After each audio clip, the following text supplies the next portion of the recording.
Hi, and welcome back to my It's Okay to Be Bad series.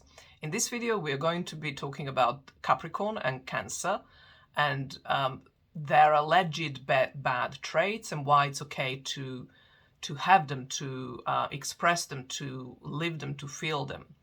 But before I go into the specifics, I just want to remind everyone why this is an important approach to any sign, anything in astrology, in life in general. But here it's mostly astrology-based stuff I talk about, or it's rooted in astrology, right?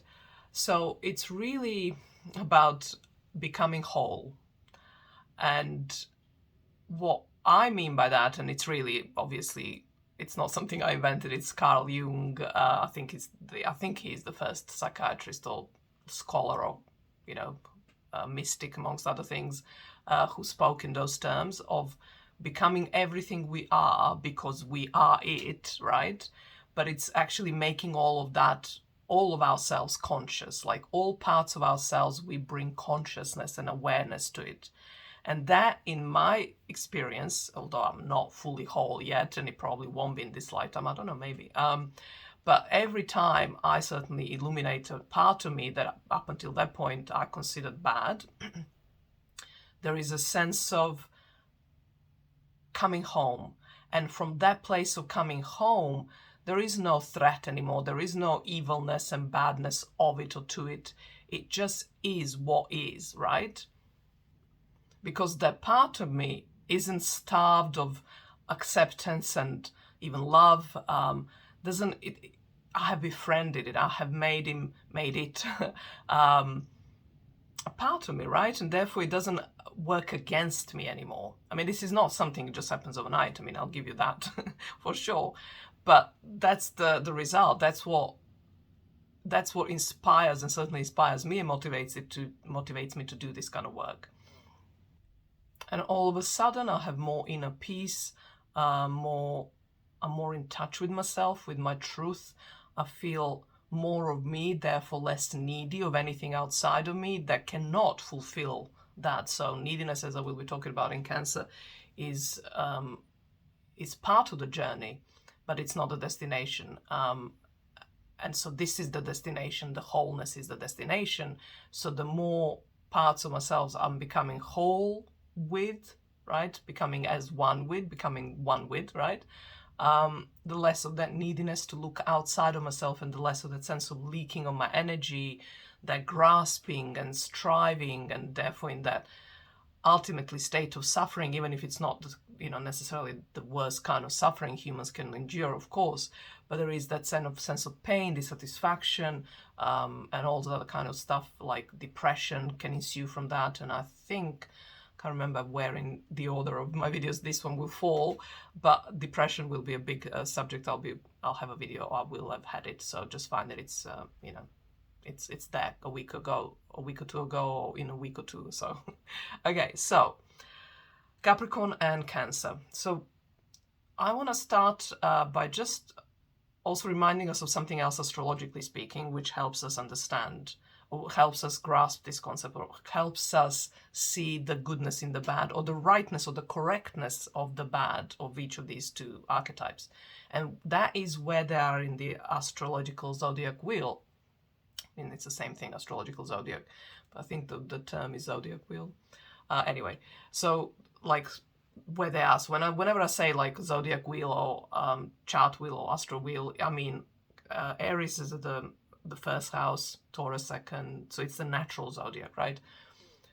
You may be Aries ascendant, so this will apply to you more so than maybe for me, but it's ultimately, I'm speaking just in terms of the archetypes and how we understand them, or rather we understand them by looking at where they are in that wheel, like in which step they represent. So Cancer is at the bottom of the chart, and the Capricorn is at the top, at the highest point, and this is the lowest point.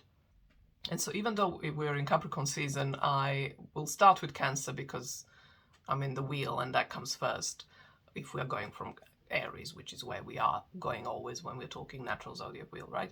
So so when you think about something being at the very bottom of the chart, like at the bottom, it's like the end of something, and there is very much the not Cancer, but fourth house, and it could be Cancer in your own chart, and obviously in natural zodiac, yes, it's Cancer as well because it is the fourth house. But that bottom also means like death, actual death as well. But that aside, I just wanted to make that like a reminder for someone that might be interested in that piece of information. But otherwise, just think of it as it's a fourth sign, and it's at the bottom of the lower half of the chart, which means it's furthest away from light, from the sense of daylight, I mean. So it's darkness, it's like it's below the horizon. So think geographically and even astronomically, I think is another way of looking at it. It's like the sun is not the below hemisphere, in the darkness of the night, right? And the moon is there, the only light, and that's therefore the and also the obviously the ruler of Cancer, and therefore the fourth house. But that is the guide. That's the word I was looking for. It's the guide. Like on the upper hemisphere, we have sun as the guide in terms of light, in terms of visibility, where at the bottom we have the moon. So just think of that. Imagine the atmosphere. So the traits of Cancer that, in my experience, from people complaining about cancers or other Cancer traits, or what, people complaining about traits or not liking traits, including myself, these that I'm going to list now are the actual traits of Cancer archetype. So whether I'm complaining about someone who happens to have Cancer, blah, blah, something, or not, it's irrelevant. It's like these are the Cancer traits, and they're the traits that people may have, and you will, let me know if you resonate. Certainly I have, and many unknown do as well. Are kind of like, we don't like them, we don't want them. So some of them are being needy, being sentimental, being indiscriminate in terms of who is being helped, like just helping for the sake of helping, and then having then getting upset that the help is not reciprocated, smothering, and moodiness. So just a few, and as I speak, there may come up some other ones.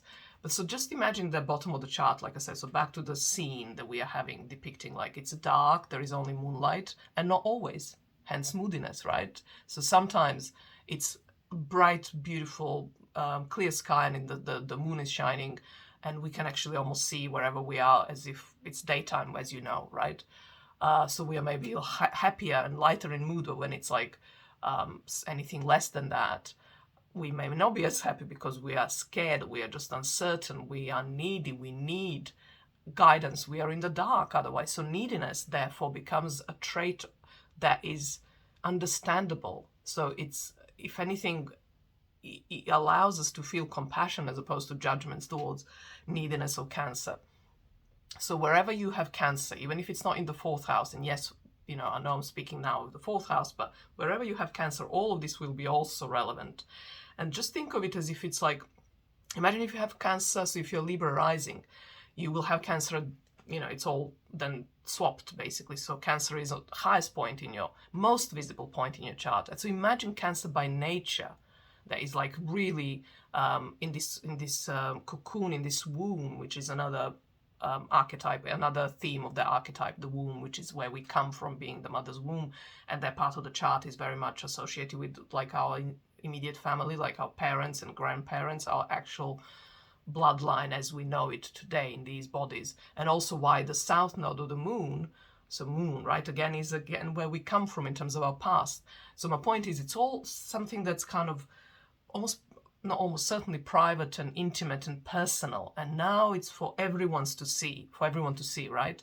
So you can imagine how it's uncomfortable, how you will not want to be so visible in your Cancer. And I can't, so many clients I've worked with had that, like Libra rising, and they really struggle to find a vocation that is fitting for the 10th house, which is really some service one is providing to the not unknown, but in terms of people we are not close to, people we don't know. And that's the anathema to Cancer. It's like, it's the first sign where we actually meet our family, right? So to then say, okay, now go and give and serve people you never met before. It's like, what do you mean? I don't know. And so think of Cancer being, you might have it in the 10th house, but as an archetype, it's only a fourth sign. So it doesn't know, hasn't been to Leo, Virgo, let alone Libra and the rest, where you actually meet other people. So you can imagine how it's not how it's uncomfortable, how it's out of its out of its character. It's not, when we say it's not me, well, that's what Cancer would say. It's not me. I just can't do it, right? I want to serve all who I want to serve. So the flip side of that is like who I want to serve, or who I'm serving, even though I don't know them to start with. Cancer 10th house will aim to actually get to know them and to have some kind of service where they will actually, even though it's, which is why nurses are probably a great example of, maybe not more nurses than doctors, of example of Cancer 10th house, because even though you never met that person, it comes to you for the first time in your life and they will be gone and you never see them again. So it's not a family. You become so intimate and you get to know them on a level that maybe even their own family doesn't know them, because you're nursing them in their darkest hour, right? Even if it's just a, non-lethal something, right? It's still not easy to be in physical pain and distress and all that, right? So you get what I mean? So the neediness, all this to say, the neediness is, and the smothering. So the smothering, so sorry, let me finish this piece. So the neediness is, you can see why it's necessary, why it's absolutely natural for Cancer to be needy. The smothering piece is the mothering, but it's with an S, meaning mothering is definitely another, it's like nursing, it's like nurturing, taking care of someone. That is what we are learning at that fourth step of our evolution, starting from Aries to when we get to Cancer. That's what we are doing. But because we don't know the rest, like I say, we are not in Libra, we are still in the small world of ours, like, so it's with our mother and with our family, and we really don't know anything else. I don't mean literal, obviously, you get what I mean. This is like a model I'm talking about. So we don't know anything else, and therefore when the mother with the child will be what a mother to a child is in a most natural state, like healthy expression of a mother with a toddler, and that's a toddler, right? That's a kind of toddler stage or a child stage. I mean, maybe not toddler, but maybe up until teens, maybe, let's say, is the Cancer area. And so however mother is with that age child is fine, is natural, but once that grown-up becomes like that, that's where it becomes smothering, because it's inappropriate now. But my point is that being a Cancer point in your chart, right, it's all is that mothering that was now as a grown-up is smothering because it's unnecessary. Yeah. So another reason why it's okay to be bad. Bad being smothering is bad. And yeah, I mean, as a grown-up, I certainly can speak to that a lot. Like, having grown-up smother me, my own mother and all that. Anyway, probably our mothers do that anyway. And that's another thing that we hear often, like, we are always children to our mother. And that's not right. And that's not healthy, I think. And there will come generations that will actually, be more evolved, and this will not be an issue. But our mothers of my generation, they're still in a different world. Anyway, different level of that evolution. Sentimental is, sentimental is when a Cancer loses connection with all of what I just spoke about. So and this is as a grown-up, when we lose touch either with our family in the way that we had as children. Let's say it's a relatively good family, relatively functional. So it's like, my point is you're losing a nice connection, right? But even if not, the one in Cancer's point of a chart knows what that is. Even if you haven't had the experience, we know what it means to be well mothered, well taken care of, well nourished and connected and nurtured by others, with others, co-nurturing or whatever. We know in our cells of a Cancer part of our chart, we know what that feels like. So when we don't have that in our life, the way we recreate it is by being sentimental. Meaning that's the way we, like watching movies. Why do we love what we don't maybe like Christmas? And if you're struggling with Christmas, again, I'm not sure when this is airing. No, I think it was a few weeks ago. So I have made a video about that and unusual tips I've given. I think I have never heard talk about these tips, and hopefully that will be helpful to you, how to go through Christmas or any kind of family gathering.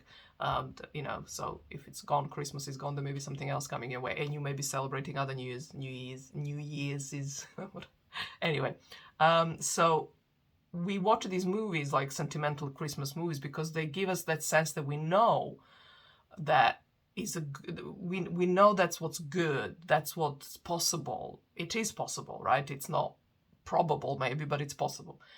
And so, but as a Cancer, we need that. So sentimentality is a way of recreating it and evoking it and revoking it when, is that a word? Certainly evoking it when we haven't got it in our life. And the last piece I want to say is the indiscriminate helper. And the indiscriminate, this is gonna be a quick one. You're not Virgo. So Cancer loves helping because helping is a way of nurturing and supporting someone. But because you're not a Virgo, not you, right? Cancer is not a Virgo. Discrimination is really not a strong suit. We haven't developed discrimination and discernment as a skill because we haven't arrived at Virgo yet, right? So wherever you have Cancer in your chart, you will be potentially indiscriminately helpful and nurturing and just, feeding and, just supporting and all that lovely Cancer things. But indiscriminately. And so because in that point of your chart, you still haven't got to Virgo. So it's like you need Leo and then you get what I mean? So your chart will show you where you have, Cancer will be the point where you're still not discriminate enough. And even if Cancer is after the 6th house, it certainly will have more. It's like you have tools that are non-Cancerian, but you have them to be more discriminate. So there is a harder work to be done, but it's more possible. So that's the beauty of individual chart. But yeah, not to make this video too long. I'm aiming always for 30 minutes max. So that's Cancer. Now Capricorn. Of course, that's my moon. If you follow me enough, you know that that's my moon. So I can certainly talk about this forever, but I'll obviously be relatively succinct. So some of the traits I have been accused of, certainly, and I know are true of Capricorn.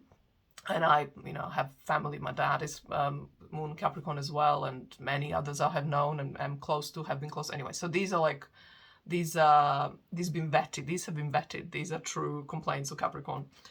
Cold, reserved, calculated, utilitarian, dry. I was going to say actually cruel, just came to me. I didn't put it on my list, but cruel certainly. And that's also that coldness. So, yes, which is why Moon in Capricorn is considered to be a really unhappy place. And I have a whole video. I'll actually I must remember to put it down because it's a long time ago I made it. And I've had so many people comment on how amazing it is. So if you have Moon in Capricorn or know someone who has Moon in Capricorn or just generally struggling with Capricorn, there is, it's good to, you might like the video. So the same principle, Capricorn is now on top of the chart now, but also it's the 10th sign. So we have been through 10, 9 hoops, like life, the obstacle course, right? We have been through 9 obstacles, and each has taught us something, has changed us, has added a layer of maturity, essentially, of this wholeness. We're becoming more and more whole. And if we are, making all of these, if we are bringing awareness and consciousness to each of these steps and we are learning, and again, I'm talking in this like a vacuum of a model, so bear with me, but that's just to illustrate the it's okay to be bad principle and approach that I'm here, talking about. So we have 9 loops and obstacles that we have come through and survived and succeeded at and integrated and all that we are truly nothing like Cancer. I mean, being that it's a 4, so we only had 3 loops and obstacles to come before we got to Cancer. So we can still, while we are still at that stage of 3 obstacles only, like any child, like, we're naive, like that could be Cancer again, criticism of Cancer, naive, because that naivety of like a child who's like, has just an idealistic view of the world, like, because after only 3 little knocks, and they're pretty unconscious still knocks, remember it's in the lower part of the chart where it's darkness, only Moon illuminates, right? We are not, we haven't been burnt, is that expression, burnt enough, or we haven't been tested enough, we haven't had enough quantity but also quality-wise trials and tribulations to mature, to have grown up. And being grown up, amongst other things, means to be hardened. That's a Capricorn piece, right? Why is Capricorn considered to be the sign of maturity and adulthood? Because, amongst other things, we harden. So the art of Capricorn, the correct way of doing Capricorn is to, and this is why, Moon in Capricorn is actually a great place after decades of struggling with it. You learn to actually accept it and understand that the hardness that you are, complained about, being criticized for, it's just being contained and being mature and grown up, because you have developed your own form, and all this is ultimately to be then let go of in the Pisces realm and the 12th house. So in a way you can argue like, what's the point? But that's a separate conversation. Actually, will be touched in my depression video, which again, I'm not sure when it's coming. Like, I think it's coming, so watch it. It's very much a Capricorn theme. My point being, when we get to Capricorn, we have hardened. And this hardness is, amongst other things, cold, because, it's like a layer. I don't have to, talk about that. You understand. It's also where the reserve piece comes, because we are inside a container. There is the hardness around us. Now, it's there to protect us also, and that's discrimination. We have learned discrimination. Of course, we want to protect ourselves from, and the list goes, right? But the discernment is about who and what we are protecting ourselves from, as in what's good or what's not good. Hence also the Capricorn efficiency. But it's all coming from this point, from all of this is information that's essential to a healthy expression of that sign, of, in this case, Capricorn, because we had to have hardened. We wouldn't have survived otherwise. But this is not it might be also the actual survival of some, extreme examples, which I never really talk about unless I specify it just for the kind of, clarity.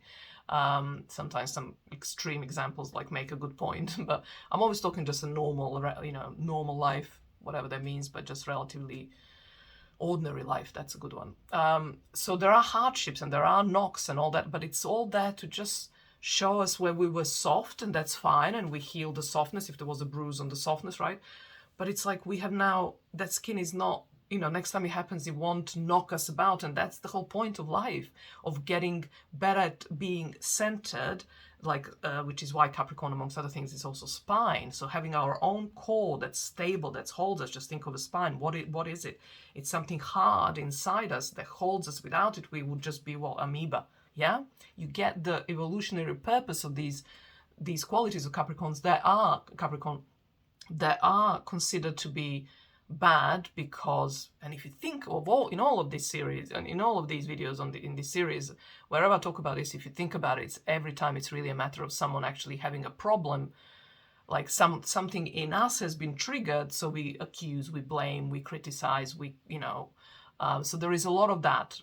And also there is the kind of Capricorn can be just like completely closed off and indiscriminate. So that's, if you haven't done the work, then you are indiscriminately closed off because you haven't done the work, right? So then it becomes a shadow. Then you do become really cold and dry. This is all cold, dry, and reserved, actually come under all of this, because that's the material, right? It's really holding, because it works with the moon, because it's the opposite. So the Cancer inside the Capricorn, meaning the moon inside the Capricorn, yes or no, it's my Capricorn moon. I'm not being biased here or just talking about me. No, but that's why, when I say that it's always, the point is to integrate the opposite. So with Capricorn and Cancer, the opposite, it's Saturn and moon, basically, right? So all this hardness is to protect the moon, right? To protect the Cancer in us. Because otherwise we're just like, children, and there's nothing wrong with children, and it's nothing wrong with an inner child, but not if there is no adult around. Like with any child, we need an adult around, right? So we need Capricorn as well. And that's what the hardness, the dryness, the reservedness, right, and coldness are there for, because their exterior that protects all that goodness, right? And then the last piece, calculated utilitarian. So That's about the discernment again. But also, if you think of this being back to this original principle that I'm using here to talk about this or model, is that it's at the 10th house, right? So it's the most visible placement in your chart, in the chart, in the natural zodiac. And it's the public phase. So the Cancer is the private because it's the deepest. It's the most at the bottom, right? It's like where we keep all the private stuff and no one needs to see that type of thing. In Capricorn, it's the opposite to that. So utilitarian, so it's the public phase. So it's like if you think about it, how, and yes, sorry, it can be, obviously it can spill into the activities of in the private life. But if it's Capricorn, you have to understand that that's its function. So, okay, so what I mean here, if I'm kind of not making sense.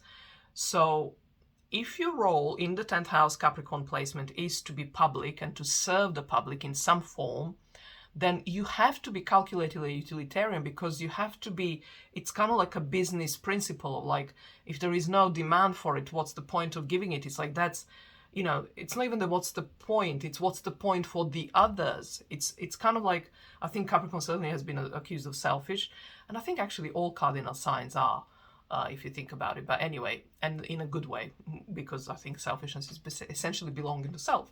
So anyway, but so it's not in the selfish sense that it's or maybe you can say it's in the roundabout way that it's selfish, because if I'm making something and no one wants, but I'm making it for others, which is what public service is, right? 10th house Capricorn, right? Then I have to be very utilitarian and calculated in order to figure out what is that's necessary, what is the public wants. And especially with the 10th house, we're almost like in that space. We don't have a close connection with anyone we are giving that service to. Capricorn, it's the highest, you're on the top on your own kind of thing. And so then we don't, we do want to give what's actually wanted, right? And that's the utilitarian. It's actually a great quality of Capricorn. Now, of course, which is what I meant when it's in private realm, this is where Capricorn, this is why and where Capricorn gets accused and criticized for. It's a great manager, a great business owner or something, like a service provider or public servant or something, right? But not so much privately. So meaning it applies the same model and method in the privacy of their home, in their private relationships. Now, this is where I call everyone, and including myself, that's never going to be easy. It's always, that's, again, remember, the ideal is to integrate both.